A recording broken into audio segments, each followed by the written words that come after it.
اعوذ باللہ من الشیطان الرجیم بسم اللہ الرحمن الرحیم السلام علیکم۔ ہم نے کل الحمد پہ بات کی تھی۔ ہم سورہ فاتحہ کو سمجھ رہے ہیں اور انشاءاللہ اس کے بعد ہم اللہ تعالیٰ کے کلام کو سمجھتے چلے جائیں گے۔ تو کل ہم نے یہی بات کی تھی کہ اگر ہم الفاظ کو تھوڑا ادھر سے ادھر کر دیں یا کچھ اور الفاظ لگا دیں تو اس میں کیا فرق پڑ جائے گا، کیونکہ ہمیں یقین ہے کہ اللہ کے جو کلام ہے وہ پرفیکٹ ہے، وہ اس میں کسی طرح کا بھی شک اور کمی نہیں ہے، کوئی نقص نہیں ہے۔ تو ہم اگر کتنی بھی کوشش کریں لیکن ہم اللہ کے کلام کو ادھر سے ادھر نہیں کر سکتے۔ اور آج جو ہے ہم بات کریں گے اللہ پر، اللہ یعنی کہ للہ۔ تو للہ جو ہے یہ دو چیزوں کا مجموعہ ہے، ایک لی اور دوسرا اللہ، ٹھیک ہے۔ الحمد بھی دو چیزوں کا ہی، دو الفاظ کا ہی مجموعہ تھا، ایک ال اور دوسرا حمد۔ ال کے معنی ہے تمام اور حمد کے معنی ہے تعریف اور شکر۔ تو للہ پر اگر ہم بات کریں للہ، تو اس للہ کو ساتھ میں ملا کر کس طرح لکھا جاتا ہے؟ اس طرح لکھا جاتا ہے للہ، للہ یعنی حمد اللہ کے لیے ہے۔ تو اگر میں یہاں پر کہوں الحمد رب العالمین، الحمد رب العالمین، تو آپ دیکھیں گے کہ ہم نے کیا کیا، ہم نے یہاں پر اللہ کے نام کو ہٹا دیا۔ اگر میں کہوں کہ تمام حمد جو ہے وہ رب العالمین کے لیے ہے، تمام حمد رب العالمین کے لیے ہے، تو بات تو یہ بھی درست ہے کیونکہ اللہ رب العالمین ہے۔ تو اگر میں کہوں کہ تمام حمد رب العالمین کے لیے ہے اور اگر یہی لفظ کوئی اور نان مسلم کہے تو اس کے لیے تو رب اللہ نہیں ہے، وہ تو بتوں کو اپنا رب مانتا ہے یا حضرت عیسیٰ کو اپنا رب مانتے ہیں، یا اسی طرح جو ہے کوئی اللہ تعالیٰ کے ساتھ دوسرے لوگ شریک کرتے ہیں، دوسری چیزیں شریک کرتے ہیں۔ تو اگر ہم یہاں پر کہتے ہیں یا اللہ تعالیٰ اگر یہاں پر کہتے الحمد لرب العالمین، الحمد لرب العالمین، تو پھر رب العالمین سے مراد یہاں پر ہر کسی کے ذہن میں اپنا اپنا رب آ جاتا، کیونکہ ہم نے بہت سے رب بنائے ہوئے ہیں، بہت سے خدا بنائے ہوئے ہیں، اللہ میں معاف کرے شرک سے۔ تو یہاں پر جو ہے اللہ تعالیٰ نے اپنا نام، خاص نام دیا ہے۔ نام کیوں دیا ہے؟ کیونکہ جب ہم تعارف کرواتے ہیں نا اپنا کسی کو، تو اس کے لیے سب سے اہم چیز کیا ہوتی ہے؟ سب سے اہم چیز ہوتی ہے نام، تعارف کے لیے نام۔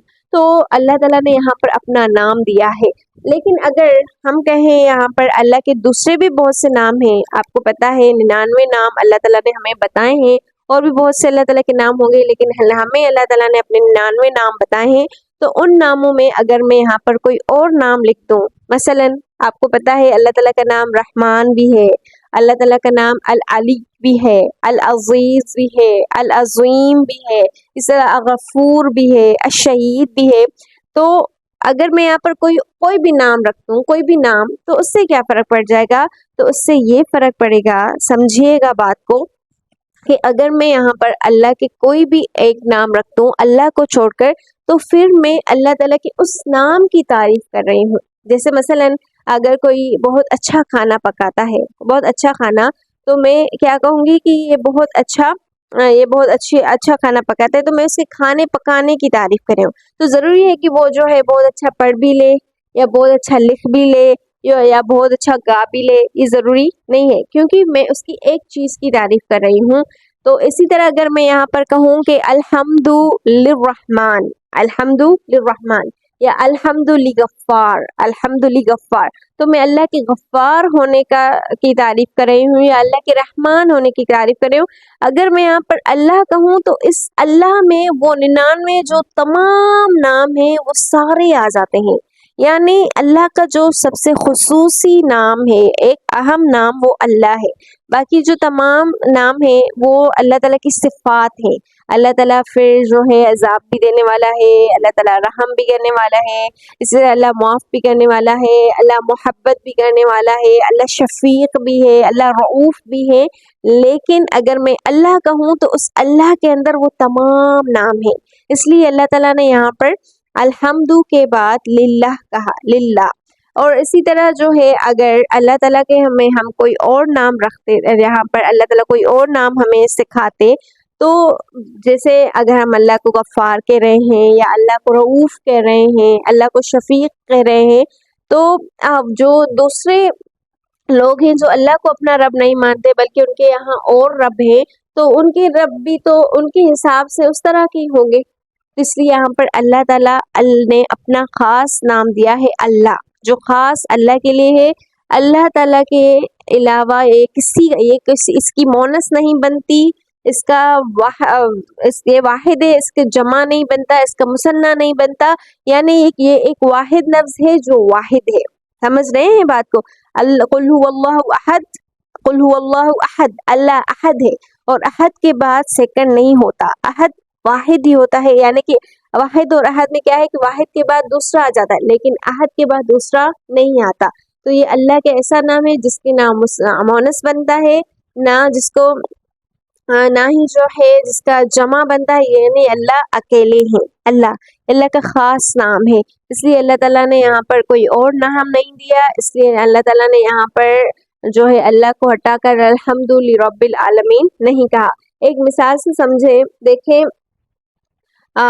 جیسے حضرت موسیٰ علیہ السلام نے جب جادوگروں سے مقابلہ کیا تھا، وہ آپ کو پتا ہوگی پوری بات، کہ اس کے بعد جادوگر سجدے میں گر گئے تھے. تو جب جادوگر سجدے میں گر گئے تھے تو انہوں نے کیا کہا تھا کہ ہم رب العالمین پر ہم ایمان لے آئے. ٹھیک ہے، ہم رب العالمین پر ایمان لے آئے. تو اس پر جو ہے فرعون نے اگر یہ سنا کہ ہم رب العالمین پر ایمان لے آئے، تو فرعون کے ذہن میں تو رب وہ تھا، تو وہ خود کو رب العالمین سمجھ رہا ہوگا. تو جب انہوں نے ان کی زبان سے نکلا آمنت رب العالمین، تو اس کے حساب سے رب کون ہوا؟ وہ خود ہوا. اور اس کے بعد جو ہے ان جادوگروں نے وضاحت کی رب موسیٰ و ہارون. بات سمجھ میں آ رہی ہے نا، کہ جب ہم کہتے ہیں کہ ہم جو ہے وہ رب العالمین کے لیے، تو رب العالمین ہر کسی کے ذہن میں اپنا اپنا رب آ جائے گا. لیکن ہم اللہ کہیں اللہ، تو یہ خالصتاً اللہ کے لیے، اس میں کوئی اور ملاوٹ نہیں ہے. تو ہم جو ہیں وہ صرف کس کے لیے ہے؟ اللہ کے لیے ہے. آج کے لیے اتنا ہی ہے. یہ بہت ہی مختصر تھا، لیکن اس میں بہت کچھ چھپا ہوا تھا. اس کے بعد ہم کل انشاءاللہ رب العالمین پر بات کریں گے، اور انشاءاللہ ایسے ایسے یوں ہم بڑھتے جائیں گے. اللہ تعالیٰ ہمیں استقامت عطا کریں، اور اللہ تعالیٰ ہمیں ایسے ہی جوڑے رکھیں. السلام علیکم.